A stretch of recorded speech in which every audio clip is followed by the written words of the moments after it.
Hi friends, symphony storm cooler దీని honeycomb అయితే కంప్లీట్గా పోయింది. మనం అయితే దీన్ని చేంజ్ చేయడం జరుగుతుంది. ఫస్ట్ అయితే కూలర్ అయితే ఓపెన్ చేసినాక మనకి ఈ విధంగా ఉంది.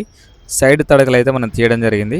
తడకలు తీసినాక చూడండి, రెస్ట్ అయితే చాలా ఎక్కువ ఉంది. ఇవన్నీ హోల్స్ అయితే క్లీన్ చేసుకొని ఈ కోమ్ అయితే మనం హనీకోమ్ అయితే తీసేసి కొత్త హనీకోమ్ అయితే పెట్టడం జరుగుతుంది.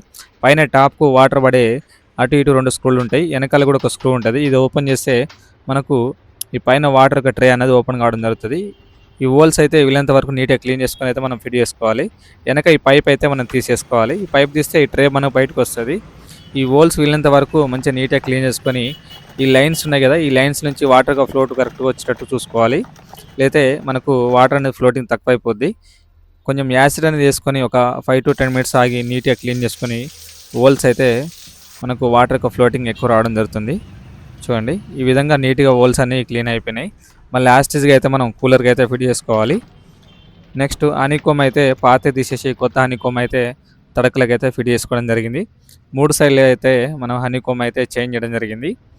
మనం ఈ పైన 2 హోల్స్ ఉన్నాయి కదా, ఈ సైడ్ క్లిప్లకు కరెక్ట్ లాక్ అయిందా లేదో చూసుకోవాలి. ఈ లాక్ ఓపెన్ చేసినాక మనకు కింద 2 స్క్రూలు ఇటొకటి అటొకటి ఉంటుంది. పైన కూడా 2 ఉంటాయి. ఇది ఓపెన్ చేస్తే బ్యాక్ సైడ్ హనీకోమ్ అయితే ఈ ప్లేట్ అయితే వెనక వస్తుంది. సైడ్కి అయితే క్లిప్లు అయితే ఉండడం జరుగుతుంది. ఒకసారి మనం ఆన్ చేసి కూడా చూసుకుందాం. హెయిర్ త్రోయింగ్ అయితే బాగానే వస్తుంది. ఈ విధంగా హనీకోమ్ అయితే కూలర్కు చేంజ్ చేయడం జరిగింది. లైక్ చేయండి, షేర్ చేయండి, సబ్స్క్రైబ్ చేసుకోండి.